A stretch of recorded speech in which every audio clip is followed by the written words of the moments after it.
Hello friends and welcome back in my YouTube channel biology with Neha.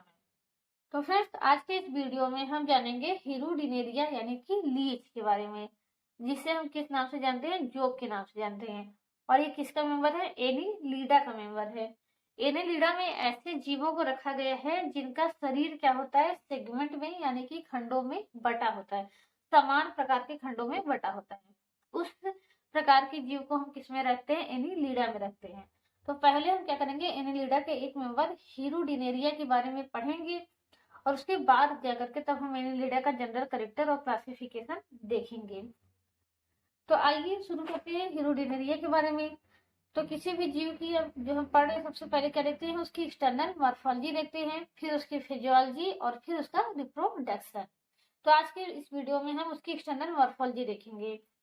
Hirudinaria एक important species है और आपकी PGT TGT के लिए एक इम्पोर्टेंट टॉपिक भी है। लेकिन पिछली बार क्या हुआ था, इससे केवल एक ही क्वेश्चन आया था कि इसका जो बॉडी है वो कितने सेगमेंट में डिवाइड होता है। तो पिछली बार तो नॉर्मल ही क्वेश्चन आया था, लेकिन इस बार क्या है, ये टॉपिक आपके लिए इम्पोर्टेंट है। हो सकता है इस बार इस टॉपिक से 1 से 2 क्वेश्चन आ जाए, और अगर आप इसको अच्छे से पढ़ लेते हैं तो एनीलिडा का जनरल कैरेक्टर भी आपको अच्छे से समझ में आ जाएगा। तो सबसे पहले अगर एक्सटर्नल मॉर्फोलॉजी में हम क्या देखेंगे, इसकी साइज देखते हैं। तो इसकी साइज जो होती है वो 10 से 15 सेंटीमीटर होती है। सेगमेंटेशन, इसका हमने बताया, बॉडी जो होता है वो समान खंडों में बटा होता है। तो यहाँ जो सेगमेंटेशन होता है वो कैसा होता है, मेटामेरिकली सेगमेंटेशन होता है। यानी कहने का मतलब है कि जब किसी इंडिविजुअल की बॉडी समान खंडों में बटी होती है तब उसे कहा जाता है मेटामेरिकली सेगमेंटेशन। और ये जो होता है वो 33 सेगमेंट में बटा होता है। इस 33 सेगमेंटों को क्या कहते हैं, मेटामियर्स कहते हैं या सोमाइट्स कहते हैं। और फिर हर एक खंड जो होता है वो 2, 3 या 4 या 5 उसमें क्या पाए जाते हैं, एनुलस पाए जाते हैं। यानी हर एक खंड है, ये क्या है, एक सोमाइट है। फिर सोमाइट क्या होता है, वो एनुलस में बटा हो सकता है। एक सोमाइट में क्या हो सकते हैं, 2 एनुलस भी हो सकते हैं, 3 भी हो सकते हैं, 4 भी हो सकते हैं और 5 भी हो सकते हैं। तो वह सोमाइट या वह मेटामियर जिसमें क्या होते हैं, 5 एनुलस होते हैं, उसको हम क्या कहते हैं, टिपिकल एनुलस कहते हैं, सॉरी टिपिकल सेगमेंट कहते हैं। यानी यहाँ पर हमने क्या दिखाया, आपको केवल 33 खंड दिखाए हैं, यानी 33 सोमाइट दिखाए हैं। लेकिन फिर हर एक सोमाइट क्या होता है, वो एनुलस में बटा होता है। और एक सोमाइट में एनुलस की संख्या जो होती है वो वेरी करती है। किसी में 2 होगा, किसी में 3 होगा, किसी में 4 होगा, किसी में 5 होगा। तो जिसमें 5 होता है उस सोमाइट को हम कहते हैं कि ये टिपिकल सोमाइट है। फिर बात करें रिसेप्टर की, तो इसमें 2 रिसेप्टर होते हैं। एक होता है एनुलर रिसेप्टर, जो कि हर सोमाइट में क्या होता है, 18 होता है। 18 वेंट्रल सरफेस पे होते हैं और 18 डोर्सल सरफेस पे होते हैं। दूसरा रिसेप्टर है आई रिसेप्टर, यानी ऐसे अंग होते हैं या ऐसी संरचनाएं होती हैं जो क्या करती हैं, बाहर के एनवायरनमेंट की सूचनाओं को ग्रहण करने में मदद करती हैं। जैसे कि हमारे अंदर होते हैं आइस होते हैं, नोज होते हैं, ईयर होता है, स्किन होता है, इसके अलावा टंग है। तो ऐसे ही हीरोडेनेरियम क्या है, एनुलर रिसेप्टर है जो कि ऑर्गन ऑफ टच के लिए प्रयोग होता है।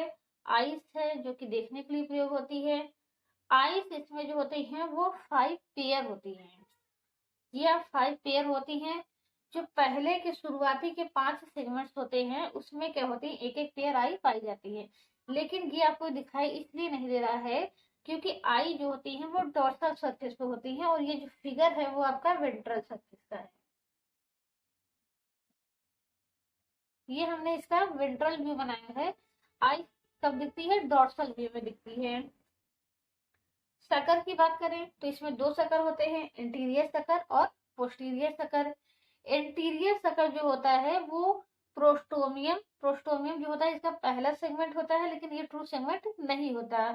तो जो इंटीरियर सकर होता है वो प्रोस्टोमियम का और फर्स्ट 3 सेगमेंट से मिलकर के बना होता है, 1, 2, 3।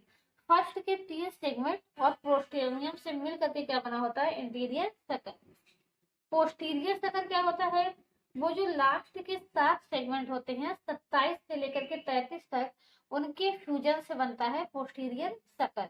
इसलिए आप यहाँ पर देख रहे हैं कि सेगमेंट की संख्या जो शुरू हुई है वो 4 से लेकर के 27 तक शुरू हुई है। पहले के 3 और पोस्टोमियम फ्यूज करके एंटीरियर सकर बनाते हैं। लास्ट के जो 7 सेगमेंट है वो क्या बनाते हैं, पोस्टीरियर सकर बनाते हैं। तो एंटीरियर सकर होता है, इसके पास पोस्टीरियर सकर होता है। सकर किस लिए होते हैं, सकर एडहेशन के लिए होते हैं, चिपकने के लिए होते हैं, लोकोमोशन के लिए होते हैं और फीडिंग के लिए होते हैं। लोकोमोशन में कैसे सकर काम आते हैं, तो ये जोक क्या करता है, ये जैसे इस तरीके का जोक है तो ये एंटीरियर सकर, ये इसका पोस्टीरियर सकर होगा। तो एंटीरियर सकर से क्या करेगा, ये सरफेस से चिपक जाएगा और फिर पोस्टीरियर की बॉडी को खींचेगा, एक तरीके से इस तरीके से लूप लाइक स्ट्रक्चर बनाएगा।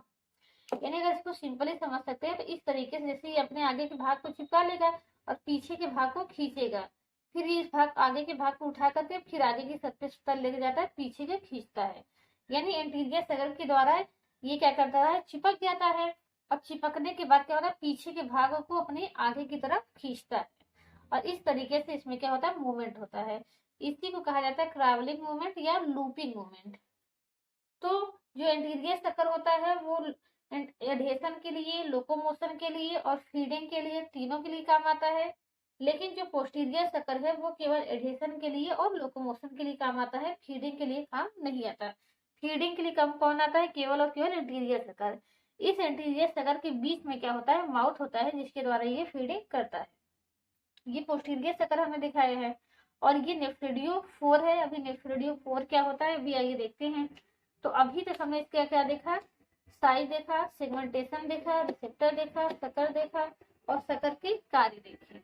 आइए इससे रिलेटेड यानी इसकी स्टर्नल मॉर्फोलॉजी से रिलेटेड कुछ और टाइप्स देखते हैं। किसमें अपर्चर कितने पाए जाते हैं, अपर्चर यानी कि छिद्र कितने पाए जाते हैं वो देख लेते हैं। तो सबसे पहला छिद्र तो आपको दिखाई दे रहा है कि माउथ होता है, तो इसमें कुछ छिद्र पाए जाते हैं और छिद्र किस सेगमेंट में पाए जाते हैं ये आपको याद रखना जरूरी है। तो जैसे कि माउथ की करें तो माउथ के लिए तो कोई सेगमेंट याद नहीं रखना है, पहला ही छिद्र क्या है, माउथ है। इसके बाद क्या है, इसका एनस है। तो एनस जो होता है वो 26वें सेगमेंट में पाया जाता है, यानी यहाँ पर 26वें सेगमेंट पे क्या होता है, एनस होता है।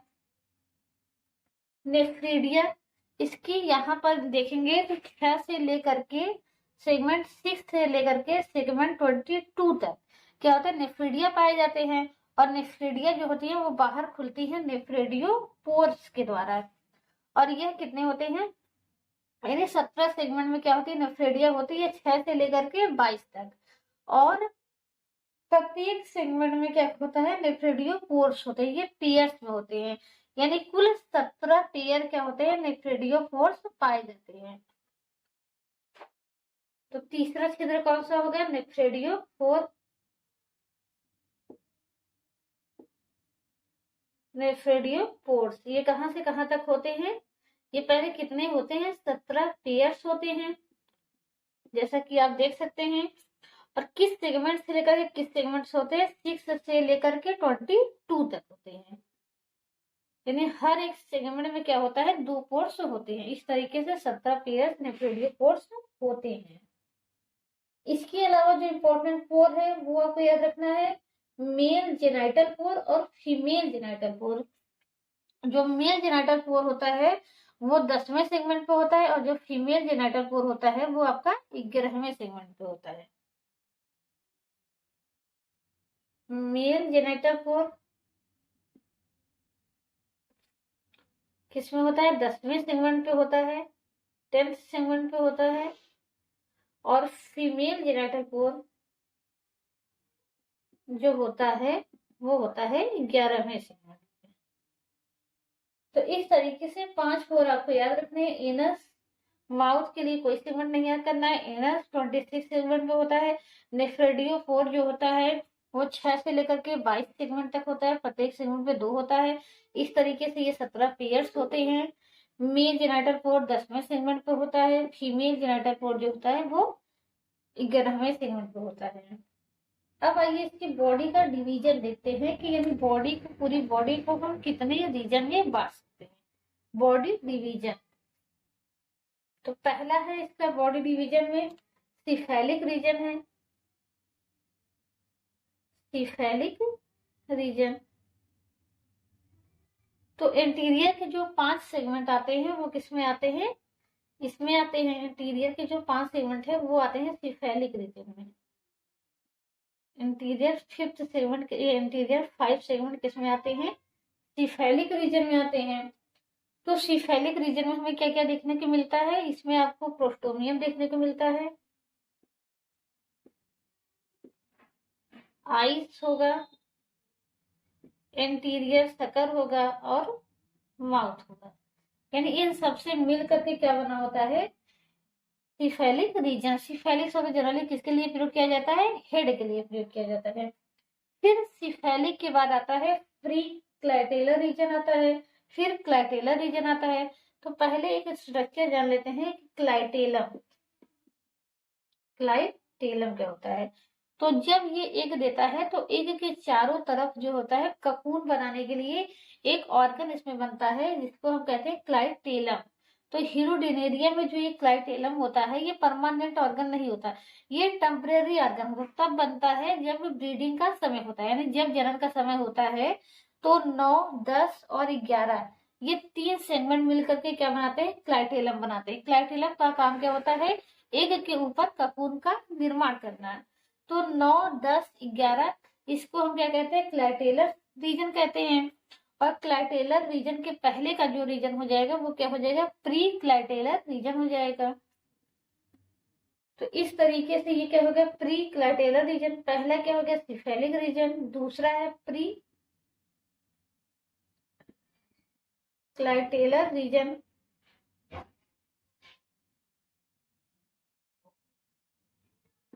प्री क्लाइटेलर रीजन हो जाएगा।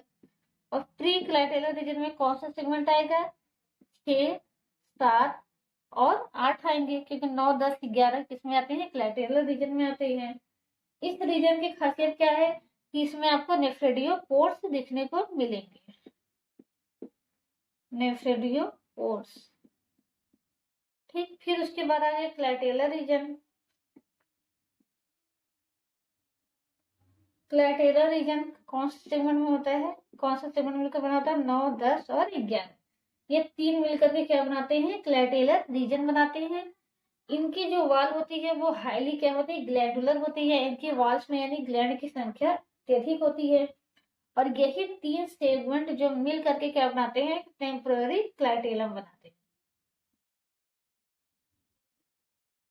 टेम्पररी क्लाइटेलम बनाते हैं। फिर इसके बाद का जो रीजन होता है उसको देखते जाएंगे। इसके बाद का रीजन होता है मिडल रीजन।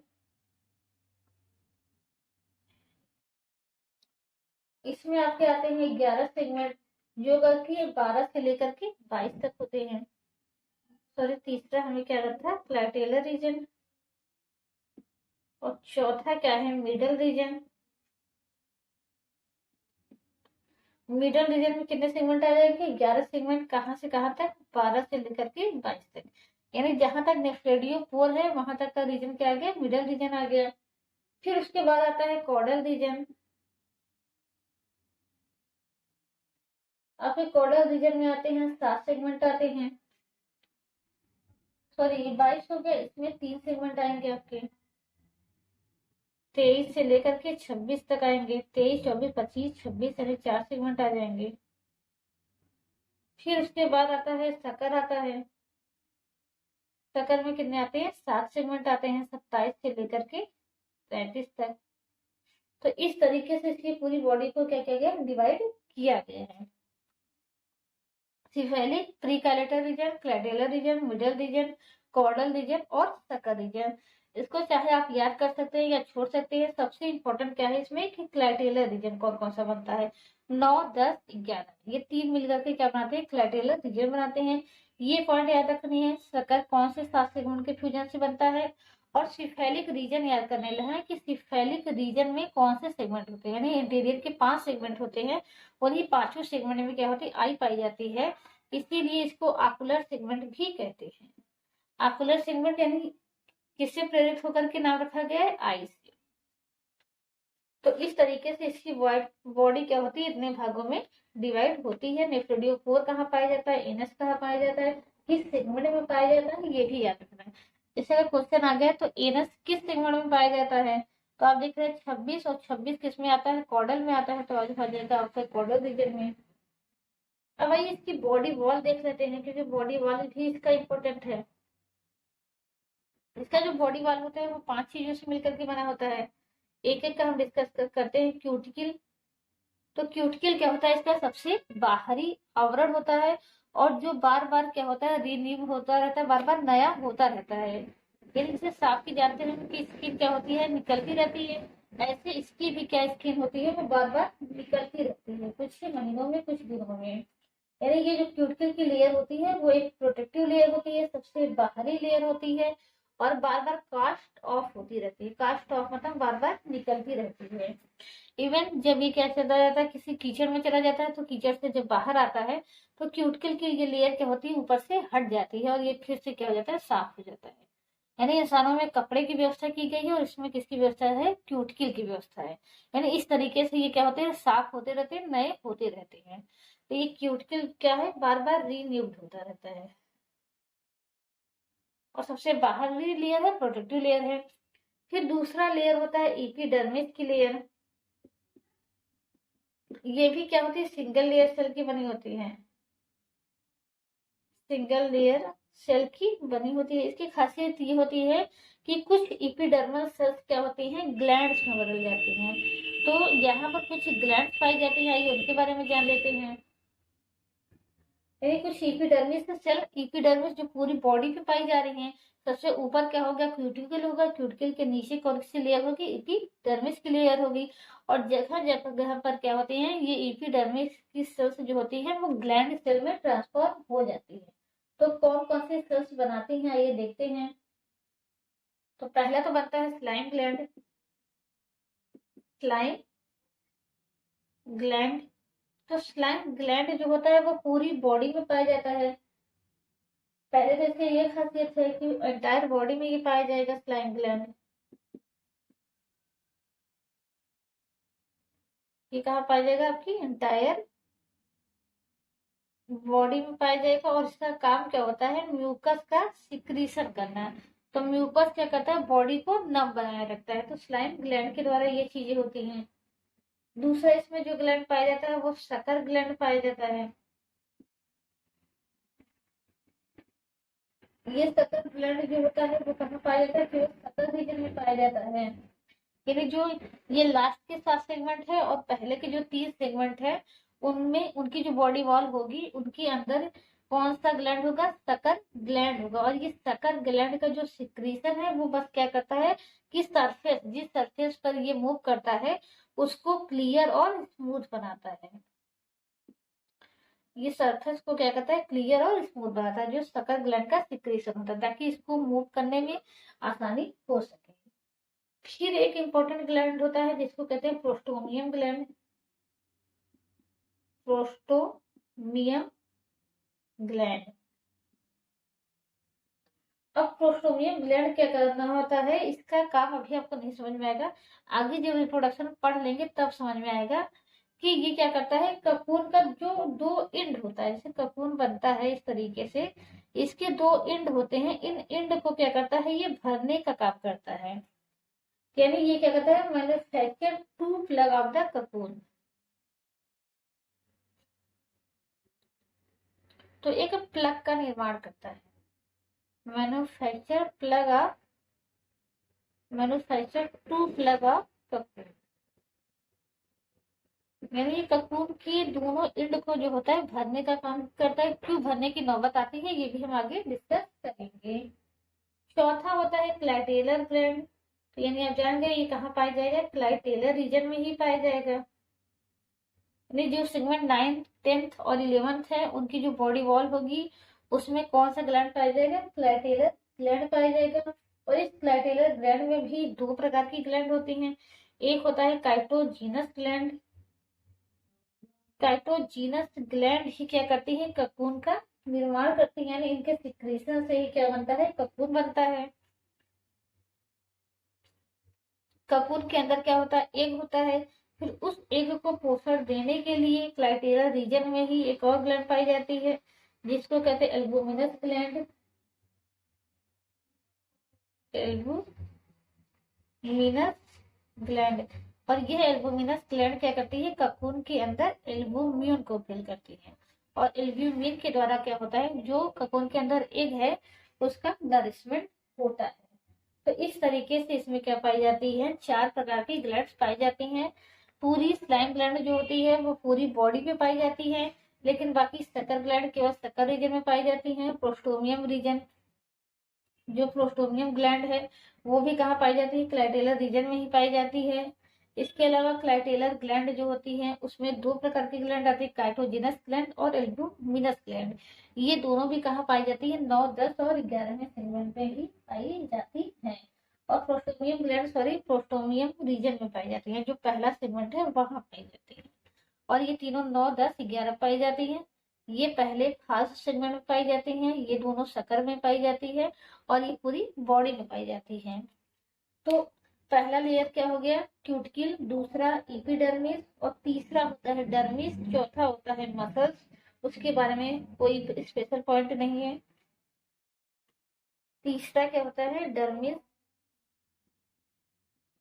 चौथा होता है मसल्स और पांचवा होता है वोट्राइडल टिश्यू। वोट्राइडल टिश्यू होता है।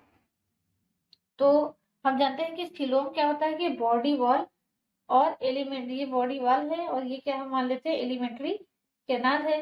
तो बॉडी वॉल और एलिमेंट्री कैनाल के बीच का जो स्पेस होता है उसको हम क्या कहते हैं, सिलोम कहते हैं। तो ये जो सिलोम रीजन इसका होता है वो वोट्राइडल टिश्यू से जो होता है वो फिल होता है।